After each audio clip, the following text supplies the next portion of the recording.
The washing machine was running its rinse cycle when I found it. That's the detail that stays with me. The sound of ordinary life continuing while mine stopped. The hum of the machine, the smell of fabric softener, the gray afternoon light coming through the laundry window that I'd been meaning to clean for 3 weeks. Everything just going on, as it always did, as if nothing had changed. As if nothing had just been placed into my palm that would rewrite the last 28 years of my existence. I want to tell you about the Gold Coast the way you might not know it. People hear Gold Coast and they picture high-rises and nightclubs and tourists in thongs stumbling between smoothie bars.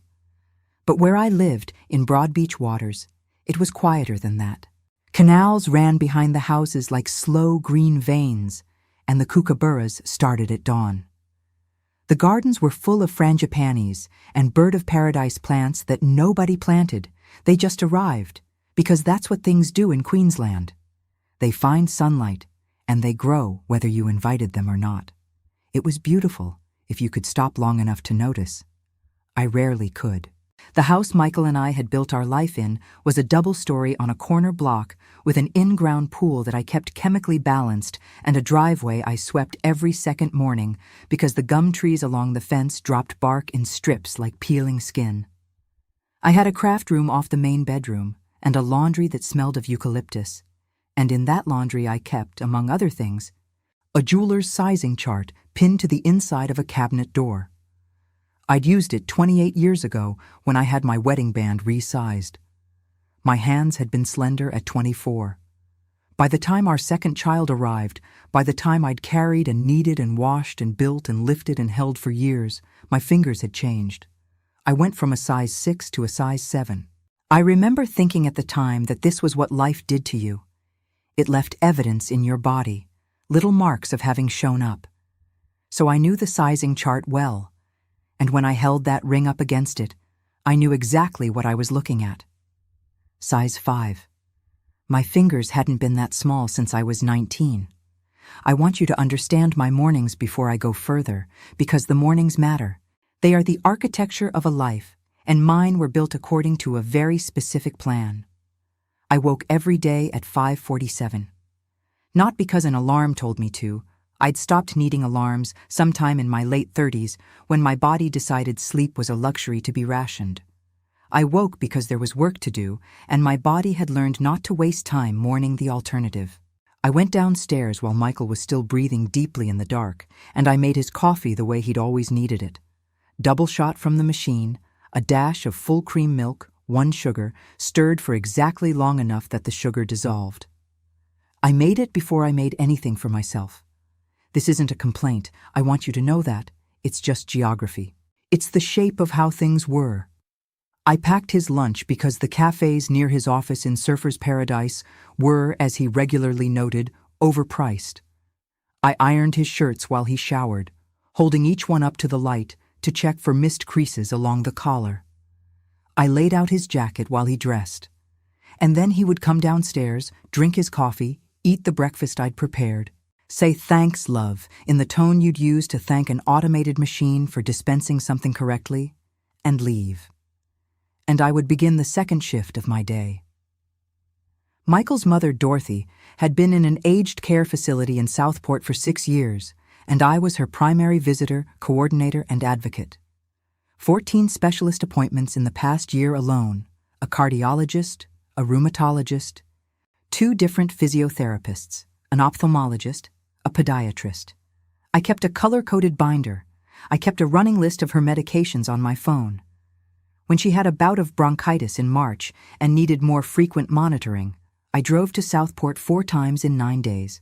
Michael visited her once a month, sometimes less. Michael's sister's 4 children had birthdays, christenings, school concerts, and milestones that required gifts. His sister Pauline would call and say, vaguely, I don't know, maybe something nice. And I would research, purchase, wrap, address, and post. And when Pauline thanked Michael, he would say, oh, happy to help. Our accountant sent quarterly paperwork that I sorted, organized, and returned with notes. Our investment properties, 3 townhouses in Robina and Coomera, had tenants whose maintenance requests I fielded, repairs I coordinated, and lease renewals I tracked. The irony of that particular arrangement would become clear later. I managed the groceries. I planned the meals. I called our daughter Megan in Melbourne every Sunday and remembered to ask about the product launch she was stressed about, the difficult colleague, the new apartment she was trying to furnish. I remembered because I paid attention to the lives of people I loved. When our son James sent photos of our granddaughter from Byron Bay, I created digital albums and printed physical copies and mailed them to Michael's aunts in Brisbane because they weren't on technology and someone needed to make sure they were included. Every evening, Michael came home, ate dinner, said, "Thanks, love," and disappeared into his study for what he called work emails. I cleaned up, watched something on television that I'd later be unable to describe if you asked me, and went to bed. He'd come in an hour or two later, and we'd lie parallel in the dark, and the distance between us was geological. I had grown so accustomed to it that I'd stopped registering it as distance. It simply was the shape of things. On our anniversary last year, I spent 4 hours making his favorite pavlova from scratch. The meringue alone required precision. Too much movement in the oven and it cracks. Too much sugar and it weeps. Wrong temperature and it deflates. I'd made it perfectly. I'd set the table with the good dishes. He ate 2 slices while scrolling through something on his phone, and I watched him, waiting, feeling something I couldn't name yet. Some gathering pressure behind my sternum, some question forming that I hadn't given myself permission to ask. "Do you know what day it is?" I finally said. He looked up, and there was a half-second where he genuinely didn't. I watched him calculate, retrieve the information. "Of course," he said. "Happy anniversary. 28 years. You've been a real trooper." A trooper. The word landed somewhere between my ribs. I didn't respond. He went back to his phone, and I sat across from him and held the word in my chest like a stone. Not a partner. Not the woman who built this life beside you. Not someone whose effort you've witnessed and understood. A trooper. Like I'd survived a hard posting rather than chosen every single day to be present for someone who was increasingly absent in return. I said nothing. I served him tea. I wrapped the leftover pavlova. That night in bed, lying in the dark with the sound of the canal moving outside and the ceiling fan turning its slow circles above us, I tried to locate the last time Michael had asked me something that wasn't logistical. Not, "Can you call the Kumara property manager?" or "Did you sort Pauline's nephew's birthday gift?" Not, "What time did you book the accountant?" But something about me, what I was reading, what I was thinking, what I wanted.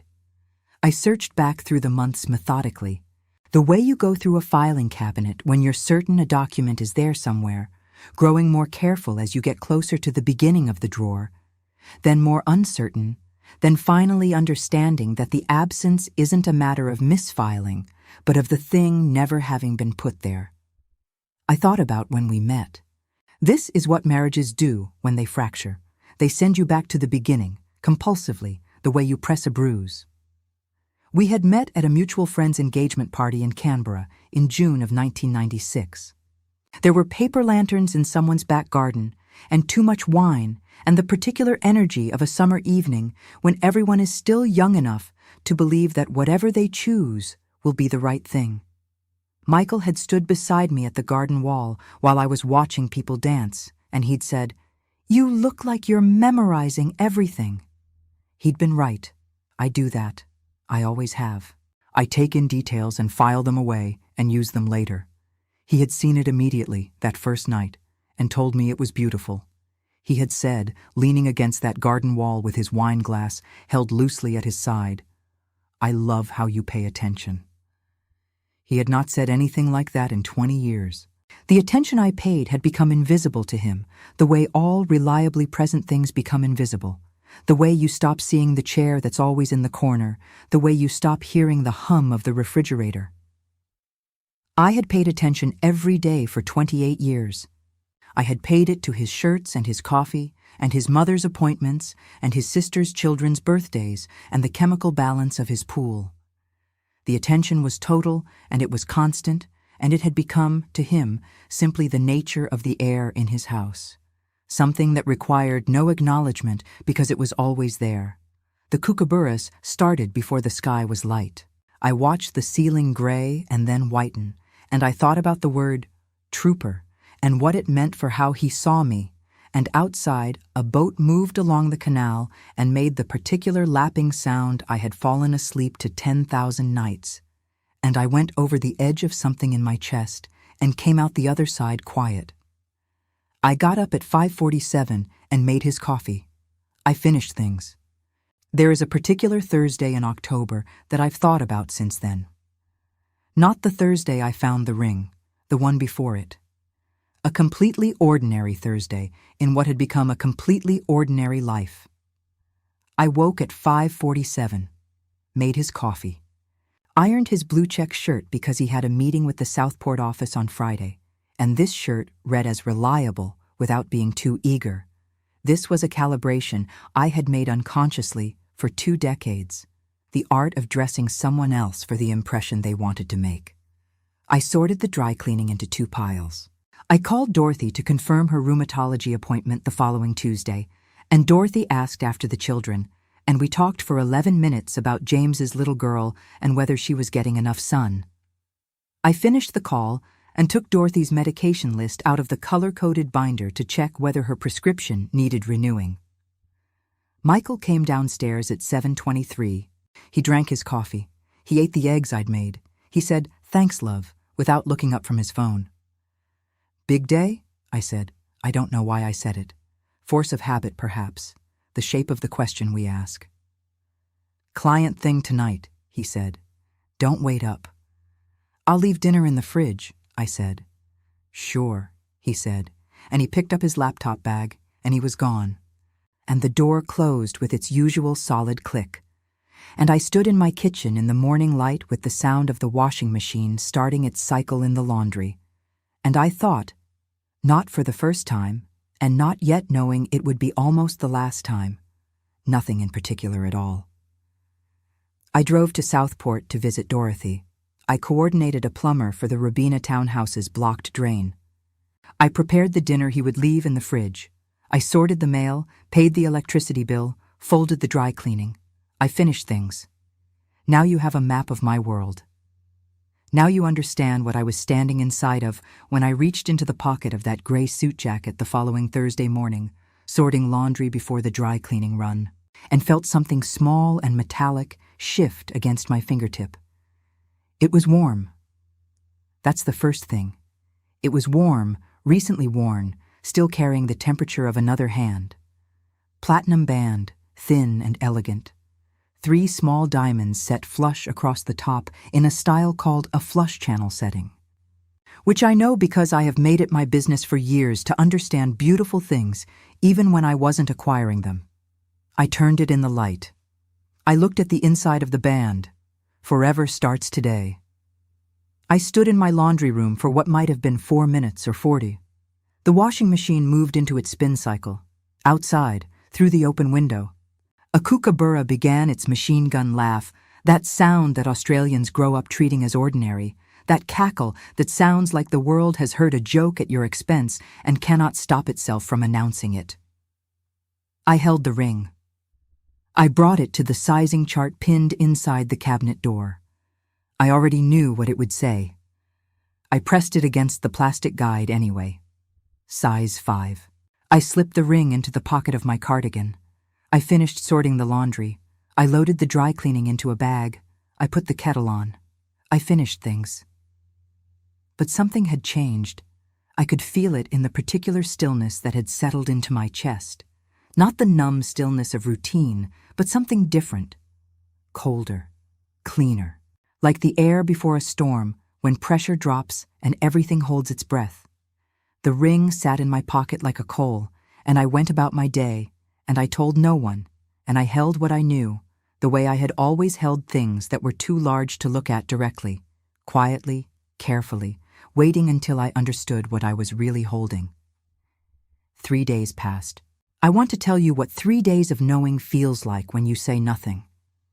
The first morning I woke and lay still for several minutes, registering the familiar geography of the room. The ceiling fan, the bureau, the curtains I'd chosen in 2011 when we'd repainted, a deep teal that I had thought was beautiful, and that he'd agreed to without particular feeling. I lay there, and I understood, clearly and without drama, that the man in the bed beside me had decided to replace me and had been working toward this goal, systematically, for at least 18 months. I understood it not as a thought, but as a physical fact, the way you understand gravity or temperature, a truth about the conditions you exist inside. I got up. I made his coffee. I ironed his shirt. I am not going to dress this up as something other than what it was. I kept making the coffee because stopping would have told him what I knew, and I was not ready for that. I was still gathering myself. I was understanding the full dimensions of what I was inside, measuring the room carefully before deciding where the doors were. The second day was harder. He came home that evening. It was a Monday, not a Thursday, so he came home at the expected time. And he walked past me in the kitchen and touched my shoulder briefly in the way he had touched my shoulder for years. An absent reflex, a hand placed on a surface, and something in me went very still and very cold. He sat down at the table and looked at his phone, and I put his dinner in front of him, and I looked at his hands, the hands I had known for 28 years, the same hands I'd watched type a password 1,000 times, the same hands that had held both my children the day they were born. And I thought, these hands touched her last Thursday. I thought this with a kind of clear, cold precision, not hysteria.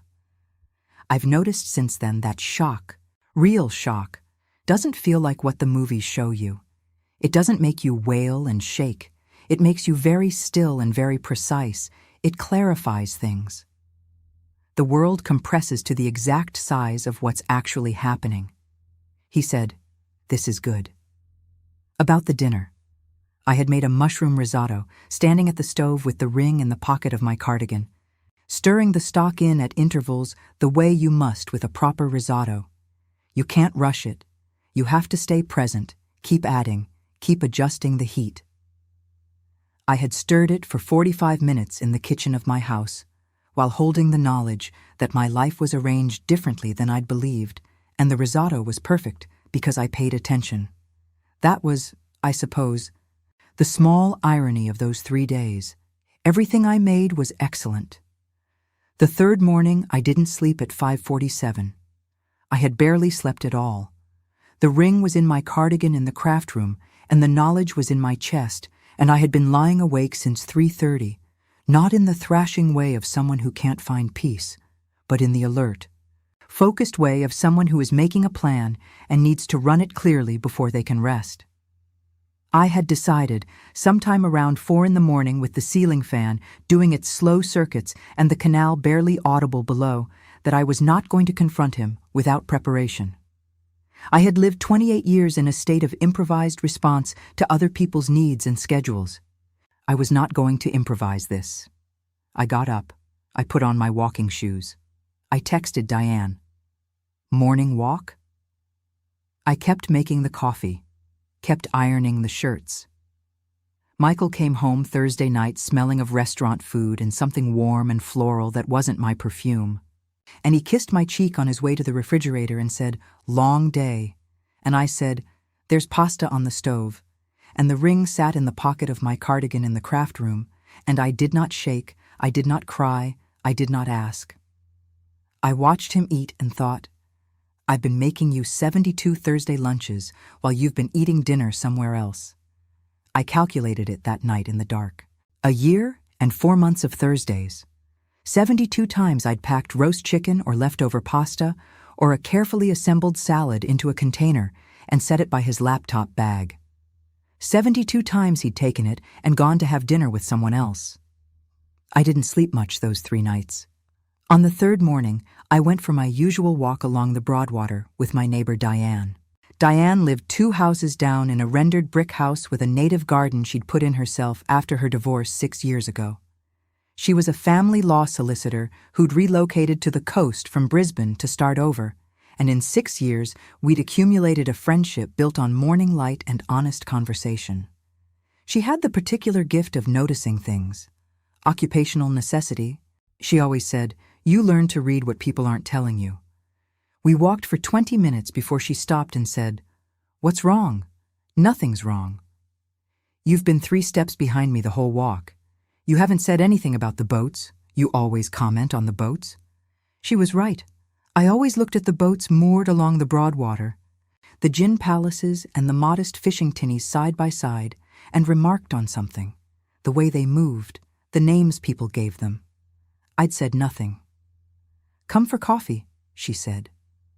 I had known Diane for 3 years by then, in the particular way you know someone you've chosen rather than someone who arrived in your life through institution or duty. She had moved to the coast after her divorce from a man she described only as expensive in every sense. And she had knocked on my door one Sunday morning to introduce herself, which nobody does anymore, and I had made her tea, and she had stayed for 2 hours. We walked together 3 mornings a week in a discipline that had become as reliable as weather.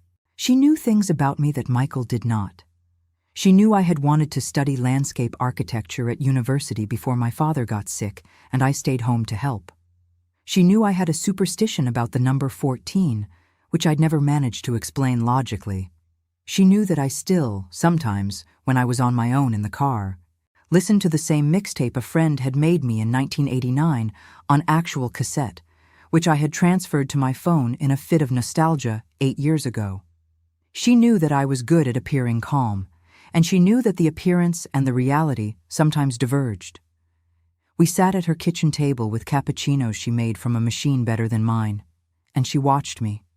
And I stirred my coffee without drinking it, and after a while she said, "Whatever it is, I've probably seen worse, professionally and personally."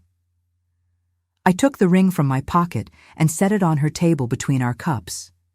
Diane didn't gasp. She didn't say, "Maybe it's nothing," or, "I'm sure there's an explanation." She picked it up, she turned it over, she read the inscription. She set it back down with the care of someone placing a piece of evidence. "How long ago did you find it?" 3 days. Something moved in her expression, a rapid, private calculation. "And you've said nothing." "I've been sorting out what I know first." She turned the ring in her fingers again, studying the inscription. "Forever starts today." She turned it over a second time, then set it down precisely between our coffee cups. "This isn't recent," she said. "Flush channel settings like this. That's not a cheap ring. That's a considered purchase. This is someone who's been thinking about this for a while." 18 months, possibly more, I said. She looked at me with the particular expression of someone who has sat across from a great deal of human devastation and learned not to waste time arriving at the truth gently when the truth is going to arrive regardless. "Check his credit card statements," she said. "Check his phone records if you can access them. His car, does it have GPS history? His car has the app connected to our phones. Check it. Look at Thursday evenings specifically." She waited a beat. "I've seen this many times. Men don't carry wedding rings in their pockets by accident. They carry them because they put them on somewhere and had to take them off before coming home."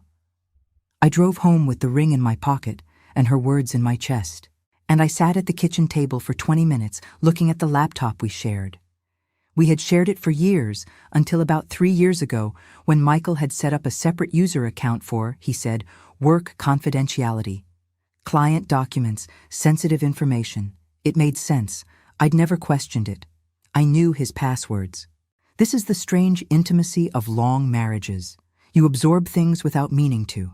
You watch someone type their passwords across a decade, standing behind them with a cup of tea or a question about dinner or a school form that needs signing, and your brain files away the pattern of their fingers without your permission.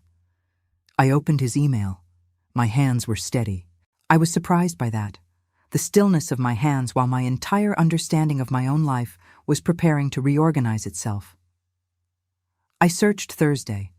I sorted by date. The credit card charges appeared in chronological order, and I scrolled through them feeling the way you feel on a roller coaster when you've gone over the edge and you're dropping, and there's nothing to do but let gravity have you. Dinner at Mama-san in Broadbeach, $187. Dinner at Etsu in Noosa, $215. Rick Shores at Burley Heads. The restaurant with the view over the beach, $243. Every Thursday, spaced with the regularity of a subscription service. These weren't client restaurants. Anyone who knew the coast knew these places. They were date restaurants, Valentine's Day restaurants, the kind of places where the lighting is low enough to be conspiratorial. I scrolled back to the beginning. The first charge was 18 months ago. 18 months, and interspersed between the dinners, florist charges, a jeweler in Rabina Town Center, $168, dated 6 weeks ago. That's when they'd bought the rings. I opened his emails then, and I want to tell you that this part I did carefully and methodically, not frantically. I was past frantic. I was somewhere quieter and colder. The inbox was tidy. Michael was nothing if not organized. He'd created a folder inside his email account labeled Projects. The name had its own particular cruelty, the way it filed away the evidence of a second life between spreadsheets and procurement documents, like it was just another thing to be managed. Inside the folder, hundreds of emails. The name at the top of the thread was Claire. The oldest email was dated July 2023, nearly 2 years ago. I did not read them all. I read enough. Can't wait to see you Thursday, my love. You looked beautiful last night. I'm still thinking about dessert. I've been looking at houses in Sanctuary Cove. What do you think about a sea change? We could start fresh. I sat very still and kept reading. The emails built a picture with the particular clarity of accumulated detail. I read about restaurants. The table you like near the window, I booked it again. I read about what appeared to be inside jokes, references to a nickname I didn't recognize, to a song he'd apparently played her in the car, to a running argument about whether the Pacific or the Mediterranean was better for swimming. He had preferences with her, specific and playful and alive, that I hadn't witnessed from him in years. He had personality with her. He was, in those emails, the version of Michael I had dimly remembered from the early years and had stopped expecting to encounter. I want to be precise about what I felt reading this, because it's important to be precise. It wasn't jealousy. Jealousy requires something you want to keep, something you're afraid of losing. What I felt was something more final than jealousy. It was recognition. The recognition that what I had been maintaining in his house was not a marriage in the sense I had understood marriage, but a service arrangement. I had been providing services, food, logistics, home management, familial administration, and he had been receiving them. And whatever he might have felt at the beginning had been quietly renegotiated into something transactional while I wasn't paying attention to the renegotiation. I had been paying attention to everything else. What surprised me most was not the affair. People have affairs. People leave marriages. These are painful, and they are common, and they are survivable. What surprised me was the absence of acknowledgement. Not once, in hundreds of emails across 2 years, did he mention the effort of the life he lived at home. Not with guilt, not with justification, not even with casual dismissal. I simply did not exist in his correspondence with her, except as a logistical consideration. She'll be at Southport on Thursday, or she's visiting James this weekend. A scheduling note, a variable in the calendar. The woman who had raised his children and managed his mother's health care and maintained his house and ironed his shirts and made his coffee at 5:47 every morning was, in his private life, a footnote, a matter of logistics. I closed the projects folder. I sat back from the laptop. The refrigerator hummed. The afternoon light through the kitchen window had gone amber. I understood something that would take me the next several months to fully articulate. But that arrived, in that moment, complete and clear. I had disappeared slowly enough that neither of us had noticed, and I was done being invisible. Picked up the rings today, one email read, 4 weeks old. Can't wait to make this official. We. The word landed like something dropped from a height. We could start fresh. While I was managing his mother's cardiologist appointments and packing his lunches and making his coffee at precisely the temperature he required, he was emailing another woman about starting fresh somewhere new together, as if the life I'd maintained was a staging house to be vacated, not a life I'd actually lived. I stayed at that table long enough to feel the understanding settle completely. Long enough for the refrigerator to hum through 2 cycles. Long enough for the neighbor's dog to bark and stop and bark again. Then I closed the laptop, stood up, and became aware of something changing in my posture. A small, precise shift in my spine, like a drawer that had been slightly misaligned for years suddenly clicking into its proper track. I was not going to fall apart. I was not going to confront him tonight in private, where he could manage me, where he could deploy the tools of 28 years of knowledge. What made me doubt myself? What made me relent? What made me want to believe the comfortable version of events? I was not going to give him the advantage of an unplanned confrontation. I was going to be strategic. I picked up my phone and called Diane. "I need a lawyer," I said. "A ruthless one." Diane didn't hesitate. "Patricia Chen," she said. "I've faced her in court twice. She is completely terrifying. That's what you need." Patricia Chen had practiced family law for 23 years from an office on the hinterland side of Rabina, which I mention because it was not a flashy office. There were no floor-to-ceiling water features or designer furniture. There was a receptionist named Karen who looked like someone's grandmother and offered tea without being asked. And there was a conference room with a table covered in files. And there was Patricia herself, late 50s, dark hair cut short, wearing reading glasses on a chain and an expression of such precise, contained focus that you felt instantly that this was a woman who had never once been taken by surprise in a courtroom. I sat across from her the next morning and placed on the table what I'd brought. Printed copies of the emails, the credit card statements going back 18 months, the ring, photographs of the ring, notes about the investment properties. "He doesn't know you found any of this?" she said. "He came home last night," I said. "I served him dinner and he said thanks, love, and went to his study. He has no idea." Something that was almost a smile moved across Patricia's face. It was not a reassuring smile. It was the smile of someone who has just been shown a hand of cards and has already calculated what they're worth.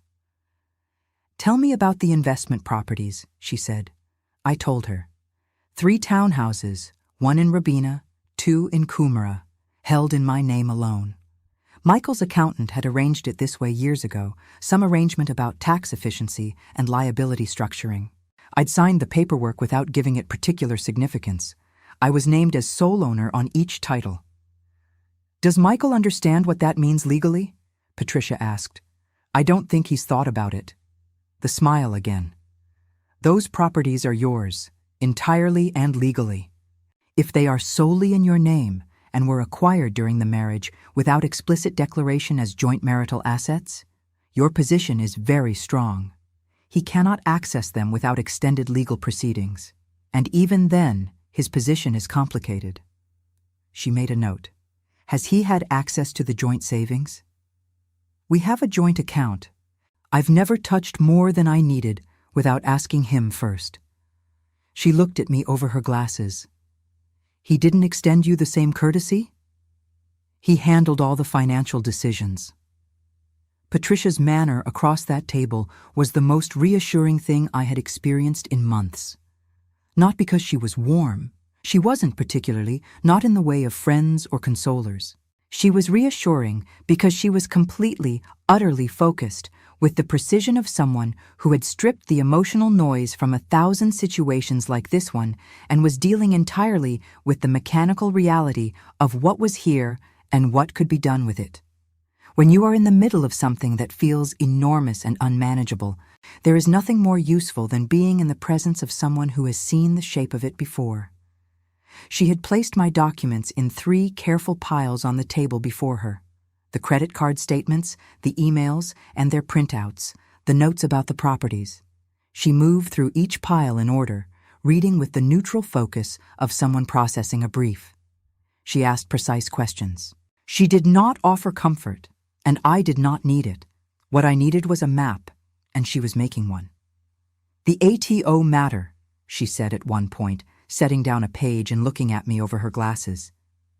"These expense claims, you're certain the occasions listed are the same as the dinner charges on the credit cards?" "I cross-referenced them," I said. "The dates align." He claimed 57 of the 72 Thursday dinners as client entertainment. The email correspondence makes clear they were not with clients. She wrote something. "That is potentially significant beyond the divorce proceedings." She paused. "You understand that if the ATO becomes involved, this becomes a matter on his record regardless of how the divorce settles." "I understand." She looked at me for a moment with something that might have been assessment. "How are you holding up?" The question came without particular tenderness, more as a practical inquiry, a request for a status update, the way a navigator asks if the pilot is functional. "I'm clear-headed," I said. "Good." She turned back to her documents. "Clear-headed is what we need. I've seen this go badly when clients let their emotions drive the timeline. We're going to do this properly, which means we're going to take the weeks we need. Can you maintain the situation at home without him becoming suspicious?" "I've been doing it for 3 days already," I said. The almost smile again. "Then we have what we need." She made another note. "Here's what we're going to do." The next 11 days were the most disciplined of my life, which is saying something for a woman who had been waking at 5:47 every morning for a decade and a half. There is a discipline in pretending that has nothing to do with deception and everything to do with patience. I want to be clear about this distinction. I did not pretend because I was afraid of Michael, or because I was hoping things would resolve themselves, or because I was not yet sure. I pretended because Patricia had taught me, in those first 2 days, that preparation was the difference between an outcome and an ordeal. Every morning, I maintained the shape of the life he believed existed, and every afternoon, I was systematically dismantling the scaffolding of his assumptions. I ironed his shirts with the same attention to collar seams I'd always brought. I made his Thursday lunch. On the Thursday of the second week of preparation, I made him a roast chicken and rocket sandwich on sourdough with the Dijon mustard he preferred, wrapped in beeswax paper, placed beside his laptop bag at 7:15. I watched him pick it up. I watched him say, "Cheers," without looking at me. I watched him leave to go to a client dinner that was not a client dinner. I stood at the kitchen window and watched his car reverse out of the driveway and disappear, and I felt, precisely, nothing that was not useful. Grant came to Diane's house that second Thursday. We didn't use my house, the precaution of which had been Diane's suggestion, since neighbors noticed cars. Diane poured tea and sat with her laptop in the corner while Grant showed me, on his own laptop, the photographs from that evening. Rick Shores. The table near the window, as Michael had apparently promised in one of the emails. The lighting was warm and low, the burly beachfront visible through the glass behind them. Michael was leaning across the table. Claire had her hand near his. They looked, from the angle Grant had managed, like a couple in the early stages of something. That specific leaning in, that means you're not yet used to each other's proximity and are still actively choosing it. I looked at the photographs for 2 minutes. Then I said, "Good. Thank you." And Grant nodded once in his unhurried way, and Diane put a fresh cup of tea in front of me, and I thought about the photograph on Dorothy's bedside table, Michael at 7 or 8, gap-toothed and squinting into the sun, and felt the strange geography of knowing someone across decades and realizing, at the end, that you never quite had them in focus. Patricia called that evening. "I've spoken with a contact at the ATO," she said.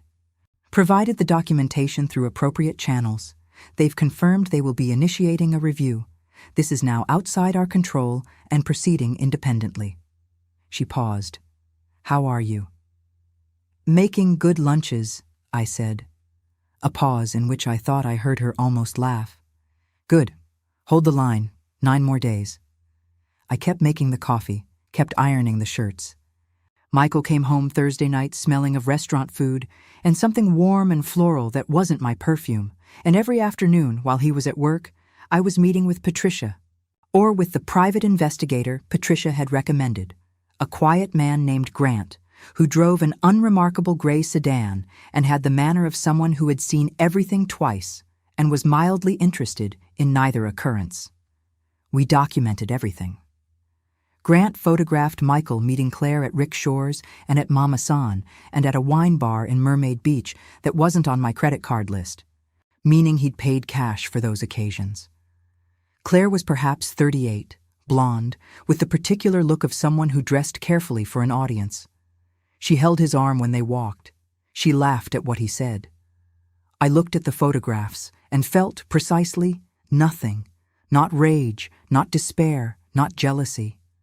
I felt a kind of clean, cold clarity, the way the air feels after a southerly buster moves through and takes the humidity with it.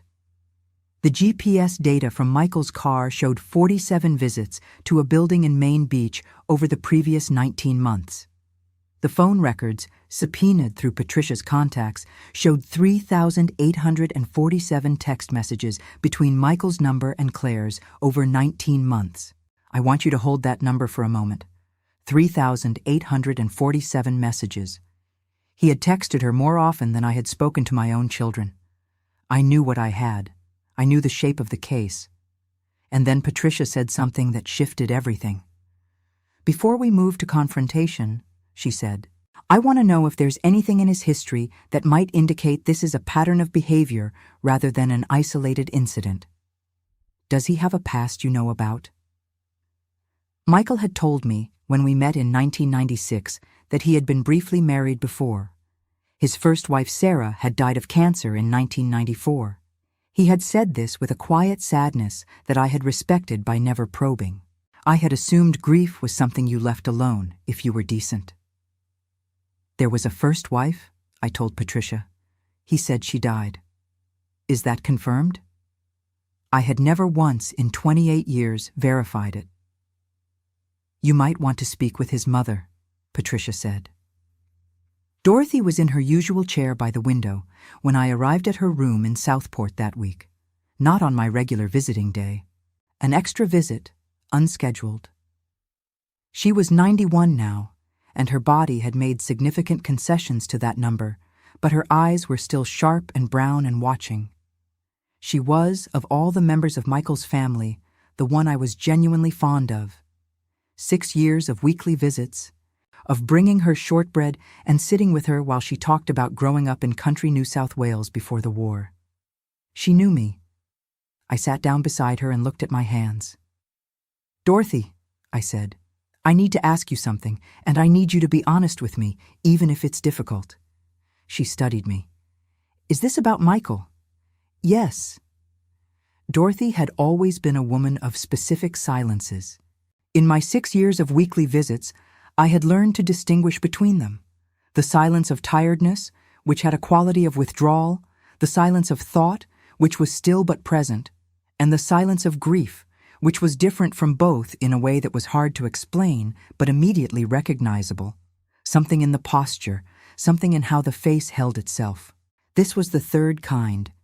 She sat in her chair with her hands resting in her lap and her face turned toward the canal, and she looked like someone who had been carrying a particular thing for a long time and had finally been asked to put it down.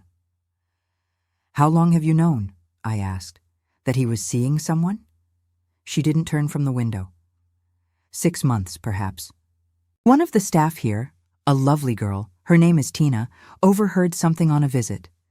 She told me gently, which I appreciated. She folded her hands more tightly. I knew before that, in the way mothers know. There are tells. He started being careful with his phone in a way he hadn't been before. He stopped mentioning you by name in conversation, which sounds like a small thing, but it isn't.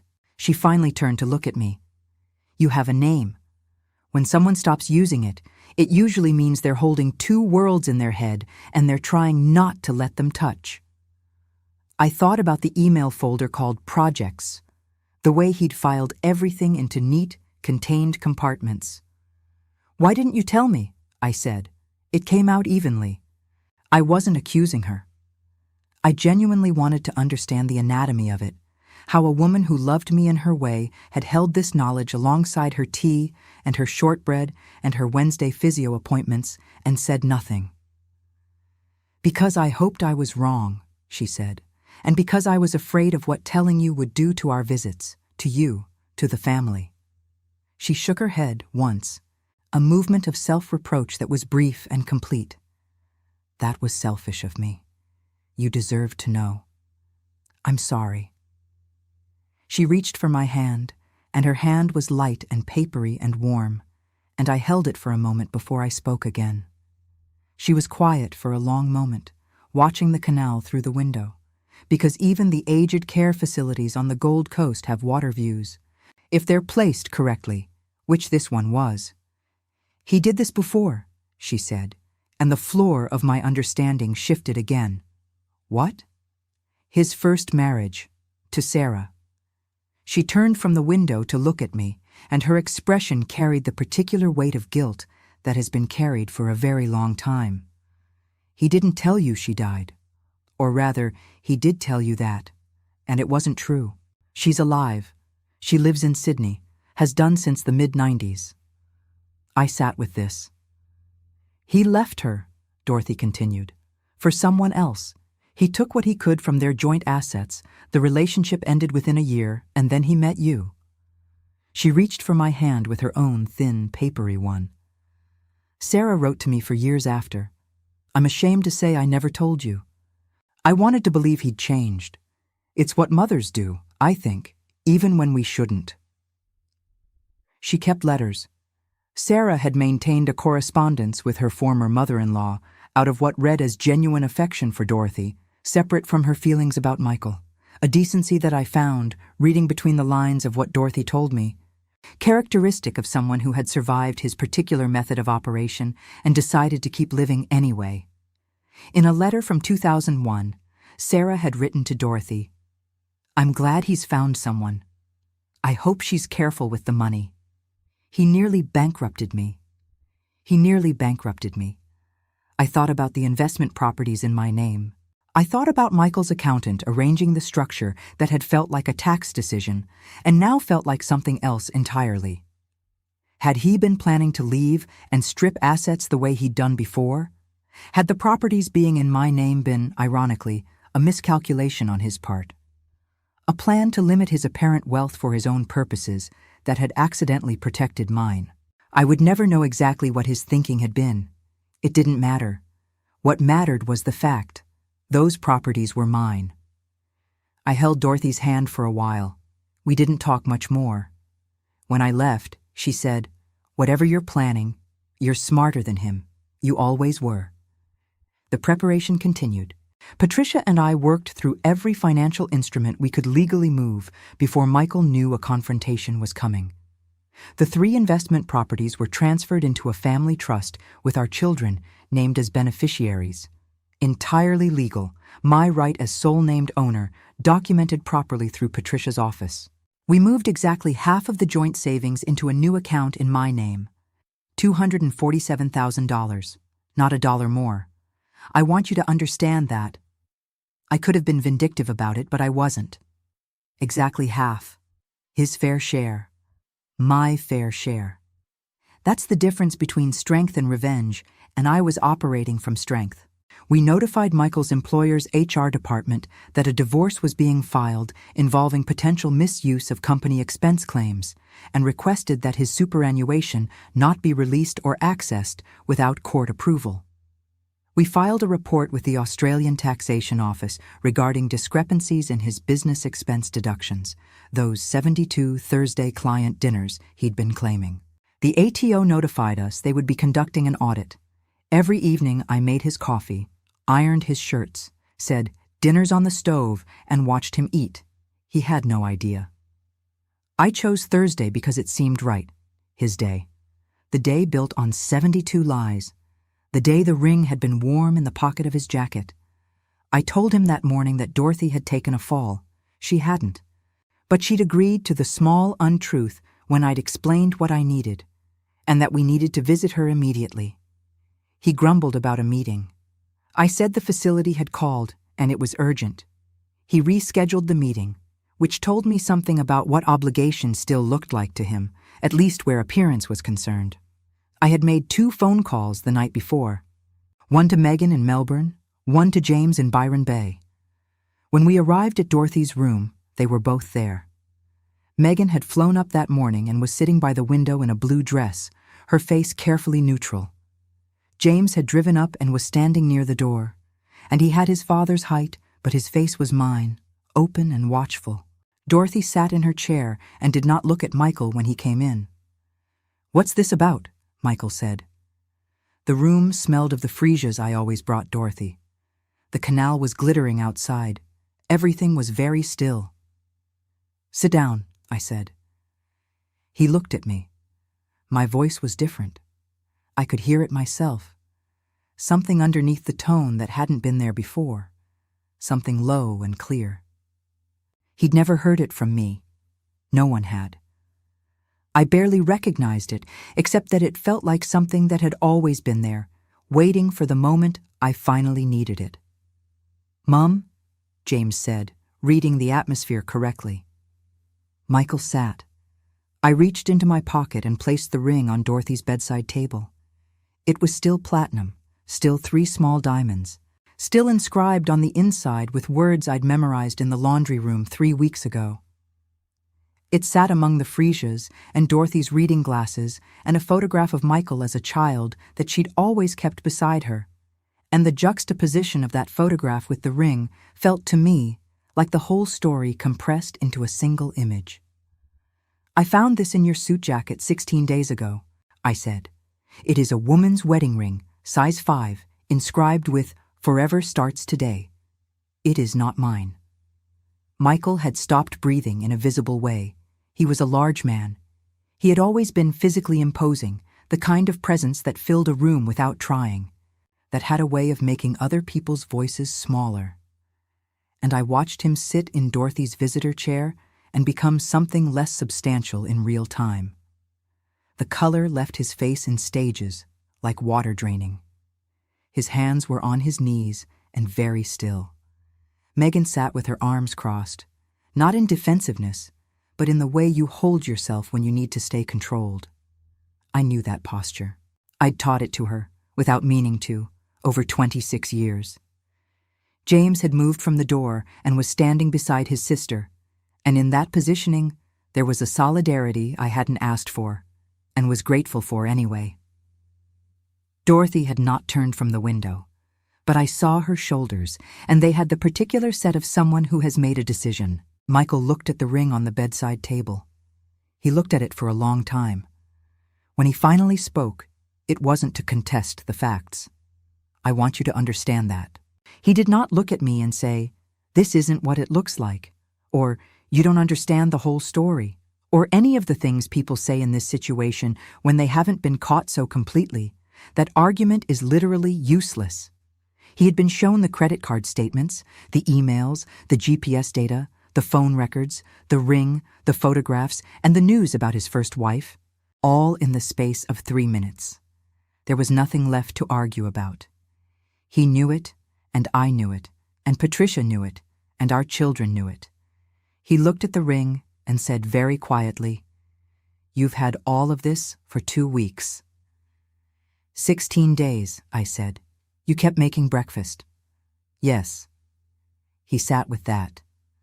The fan turned slowly in the corner of Dorothy's room.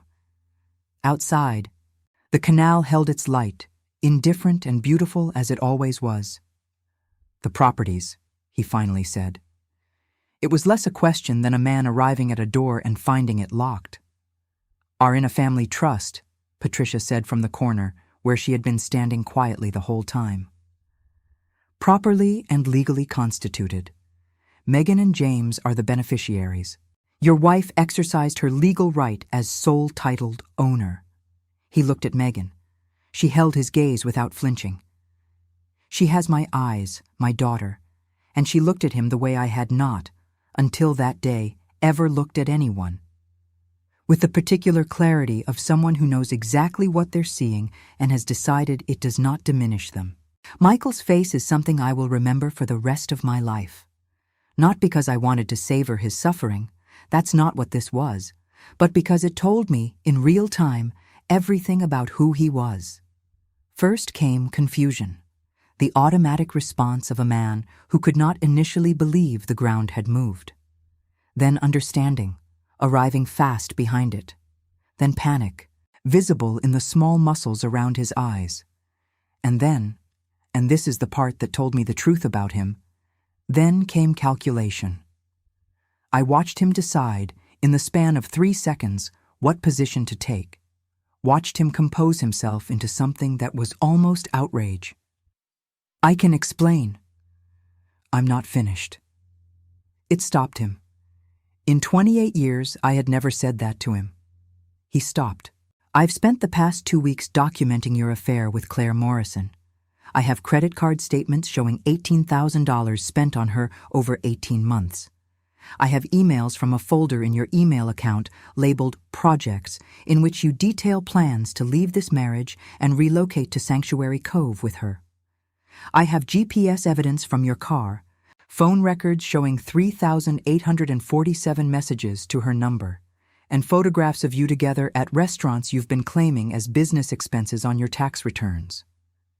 I paused. I have also learned from your mother that you did this exact thing in your first marriage, to Sarah, who is alive and living in Sydney, and who warned Dorothy you would do it again. Megan made a sound. James had gone absolutely still beside the door. Michael looked at his mother. Dorothy, to her credit, held his gaze and did not flinch. You told her, he said. Don't you dare. Dorothy's voice was quiet and final. Don't you dare make this my fault. He stood up. He turned toward me, and the calculation in his eyes had shifted. He was in courtroom mode now, or what he imagined courtroom mode looked like, the bluster of a man who has always been used to managing outcomes through volume and confidence. You've been spying on me. You went through my private account. You violated my privacy. I could have you charged. This is an invasion. Sit down, said a voice from the corner. He turned. Patricia had been standing there the whole time, near the window, professional and still in a navy jacket, holding a manila folder in her right hand with the practiced calm of someone who has watched this exact scene. The moment of exposure, the scramble for footing, approximately 300 times. Who the hell are you? My name is Patricia Chen. I've been representing your wife for the past 11 days in preparation for divorce proceedings. You're welcome to leave this room right now and receive the court summons by registered mail tomorrow morning. Or you can sit down and hear what I have to say. Your choice. He sat down. I have replayed that moment many times in the months since, and what I remember most is not his face, but my own body. The absence of trembling in my hands, the steadiness of my breath, the fact that my voice, when I continued speaking, sounded like someone I recognized only dimly.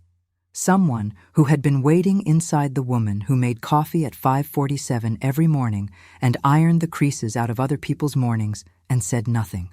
3 weeks ago, I said, I transferred the 3 investment properties in Rabina and Kumra into a family trust. They were in my name, which made that my legal right. Megan and James are the beneficiaries. I watched him absorb this. I have removed exactly half of our joint savings, $247,000, not a dollar more. I've arranged with Patricia that your superannuation cannot be accessed without court approval during the proceedings. And the ATO has been informed of the discrepancies between your submitted business expense claims and what the credit card statements show you were actually spending those Thursday nights on. Silence, the kind that has weight. They'll be auditing you shortly, I said. Patricia will send you the divorce papers tomorrow morning. I'd like your personal belongings out of the house by Sunday. After that, I'll be changing the locks. He stared at me. I watched him reach for something, some counter-move, some door that would let him out of this. Watched him find them sealed, one by one. You can't, he started. It's done, Patricia said, simply, without emphasis. The way you say things that don't require argument. This is He turned to our children, and in his eyes I saw the last calculation, the appeal to family. You two, you're listening to this? Your mother has... Dad. Megan's voice was very level.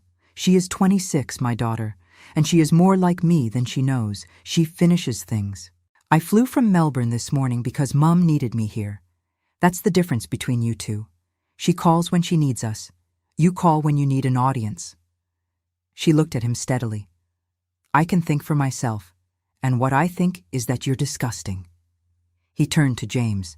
James shook his head once, slowly. She can't steal what's legally hers, Dad. I know that because I looked it up on the drive up this morning. He tried his mother last. Dorothy had already turned her face to the window. And then, this is the part that I have thought about most. He tried grief. He said he'd made a mistake. He said he loved me. He said he didn't know what he'd been thinking, that it had been a moment of weakness, that we had 28 years together, and that had to mean something.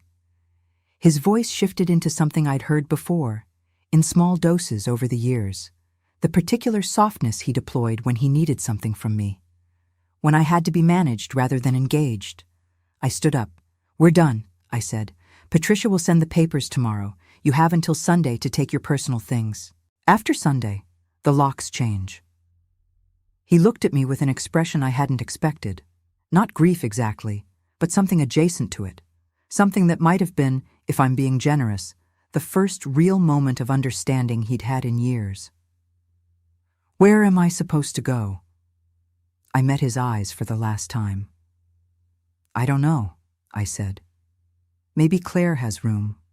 Or you could ask what happened to the woman you left Sarah for, the one you left Sarah for before me. See if she might know a pattern worth studying.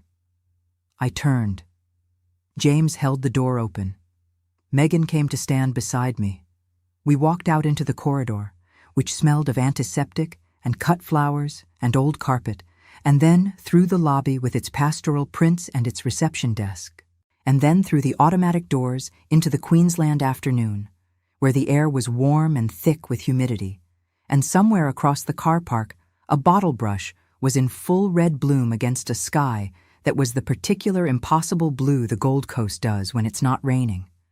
Patricia walked 3 steps behind us and said nothing, because there was nothing more to say that hadn't been said better inside. Behind us, through the closed doors, I heard, or imagined I heard, nothing.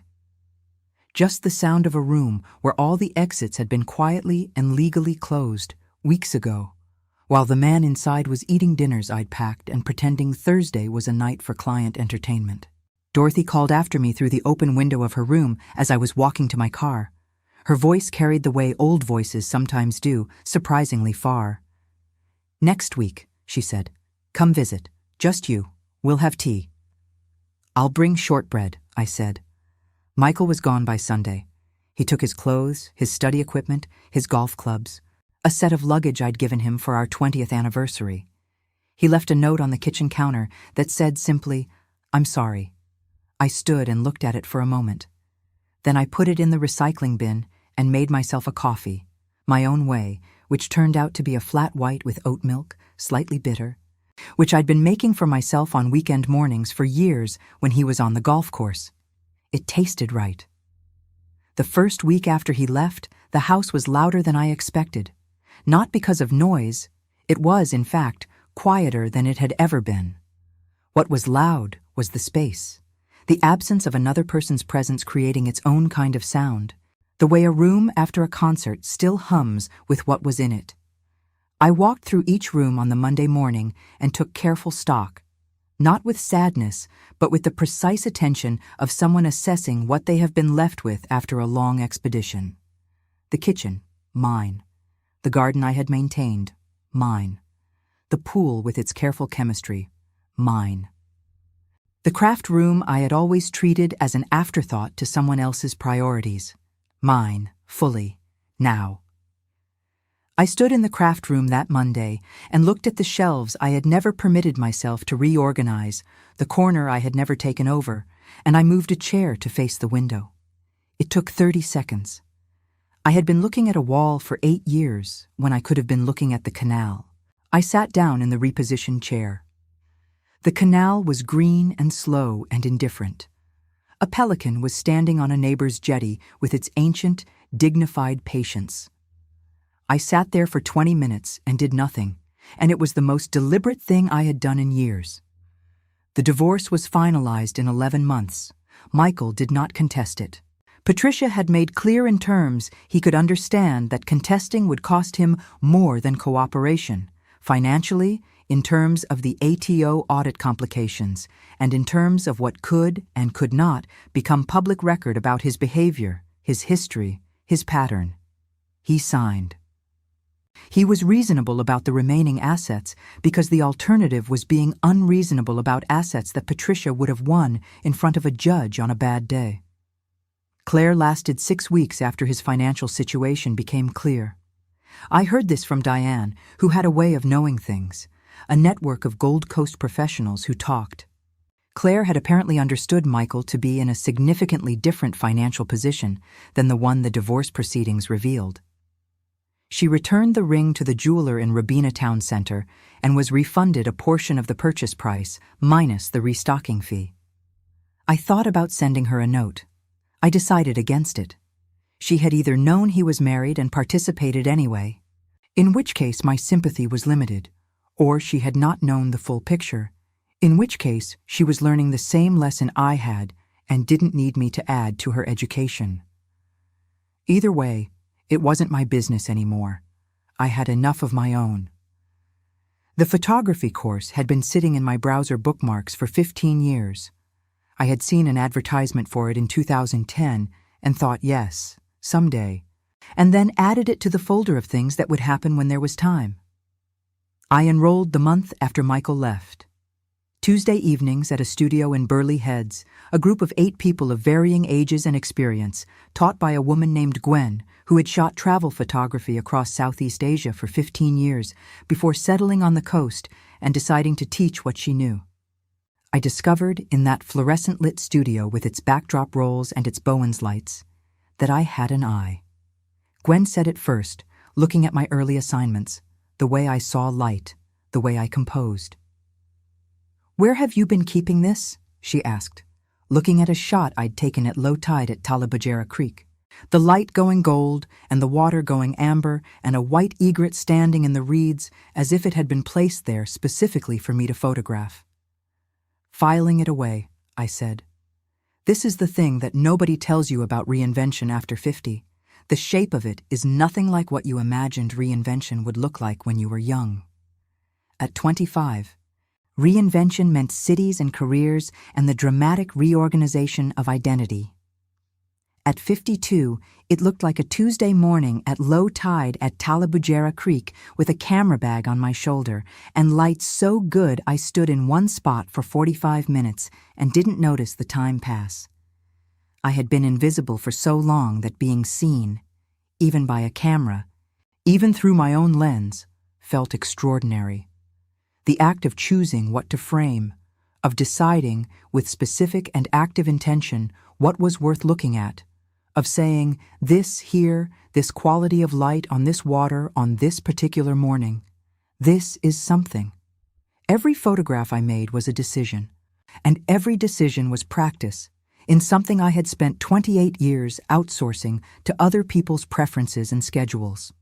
Gwen said to me, around month 4, after I brought in a series of shots from a dawn walk along the canals near my house, "You're not shooting things. You're shooting what things feel like to you. That's the harder thing to teach, and you already know it." I thought about that for a long time. What things feel like to you? I had not been in the habit of asking myself that question.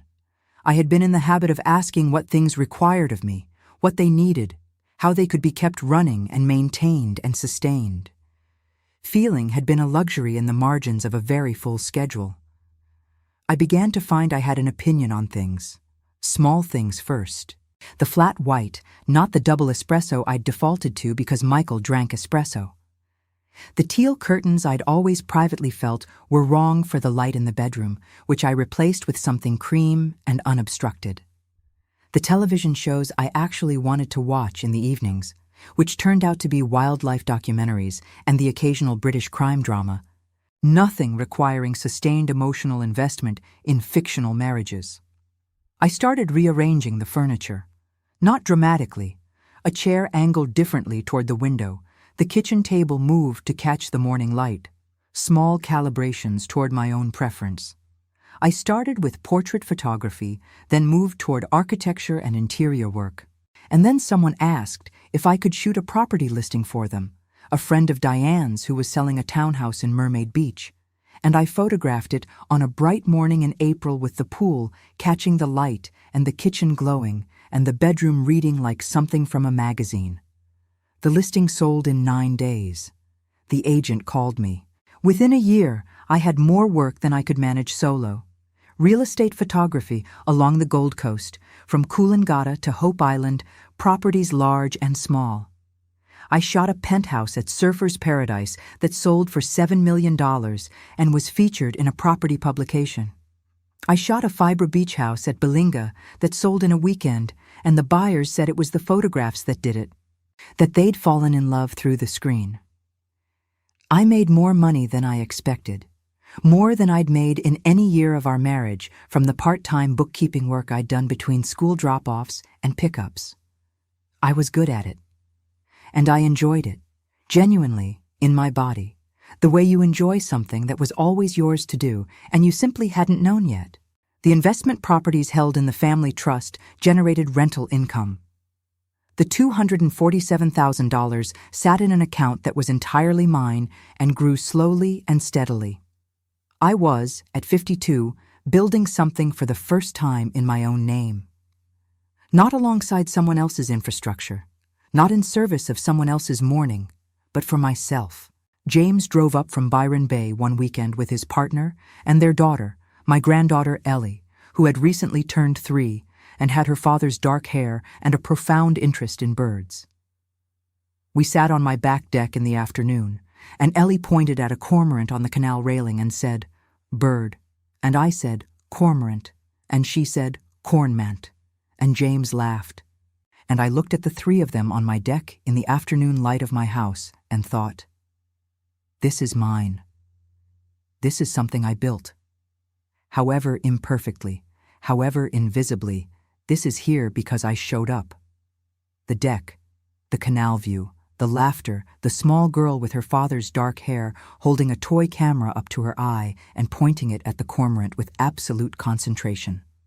All of it. Here because someone had decided every single day to keep going. I sat with that for a long time after they drove south. I sat with it the way you sit with something you've earned. Megan got married last December.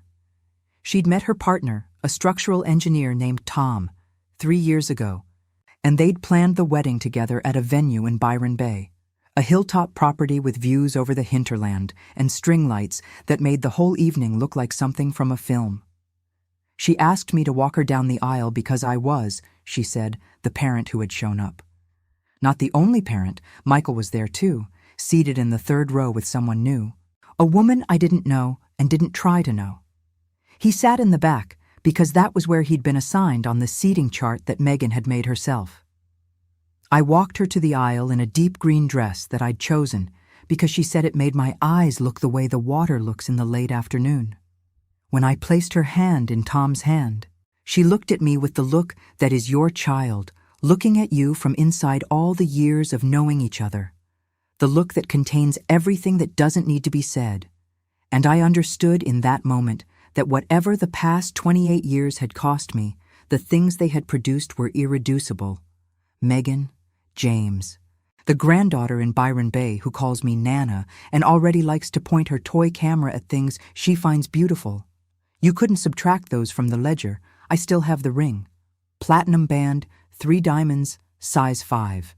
I keep it in a small wooden box in my desk drawer in the craft room that is now fully mine, covered in photography equipment and prints from shoots I'm proud of, and a new sizing chart that I replaced because the old one had a tear in it. The ring is not a trophy. Trophies are for victories over other people, and that's not what this was. This was a victory over silence, over disappearing, over the particular kind of accommodation that happens so slowly, you don't notice yourself becoming invisible inside it. I keep it as a reminder of what it feels like to hold the truth in your hands and choose not to look away, of what it means to know something and act on what you know, rather than folding it away into the ordinary business of the day. I keep it because it reminds me that I am someone who finishes things, yes, but now I choose what I begin. People ask me sometimes if I'm angry about the years, the 28 years, the Thursday lunches and the pavlovas and the 5:47 mornings and the 4-hour recipes eaten in 2 bites while someone scrolled through a phone. And here's the thing I've come to understand. Sitting on my back deck in the evenings with my camera on the table and the canal going dark below and the kookaburras doing their last laugh of the day before settling into the gums, I am not unangry, but I hold the anger differently now. Not as a weight I carry, but as information I use. I know what I built in those years. I know the skills I accumulated without naming them as skills: management, coordination, organization, attention, care. I know the 2 humans I raised who showed up for me in a room in Southport and didn't look away from the truth. I know what I will and will not accept from the remaining years I have, which I intend to use fully. When I found that size 5 ring in his pocket, I learned the thing that no morning routine had ever taught me and no anniversary pavlova had ever demonstrated. I learned that I was capable of saving myself, that the same competence I'd been pouring into everyone else's mornings was available to me. That trooper, that word he'd said to me with such casual, careless accuracy, meant something different than he'd intended. It meant I was still standing. It meant I had resources he'd never thought to account for. It meant I could use them for myself. And I did. Here's what I want you to take from this story, and I mean this sincerely. Research on long-term relationship dynamics shows that what psychologists call invisible labor, the emotional and practical work of maintaining a household and managing the needs of everyone around you, falls disproportionately on women in traditional partnerships, and this imbalance has a name. It also has a cost, not just in time and energy, but in identity. In the slow erosion of knowing what you want, what you're capable of, what you are when you're not in service of someone else's morning. Studies show that women who exit long-term relationships after 50 report, within 2 years, significantly higher satisfaction in autonomy, creative pursuit, and sense of self than they reported inside those relationships. This is not an argument against commitment. It is an argument for being known inside it, seen, named, counted, not thanked like a waitress, not called a trooper for enduring something that was supposed to be a partnership. The most dangerous invisible thing is not a ring in a pocket. It's a woman who has forgotten, through accumulated years of quiet service, what she is capable of building when she builds for herself. Don't forget what you're capable of. Whatever you're carrying right now, whatever has been placed in your hands, you can hold it and look at it clearly and decide what to do with it. That is not a small thing. That is everything.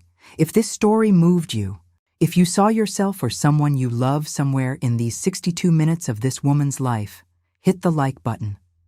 Let that be your gesture, the small way you say I was here and I paid attention.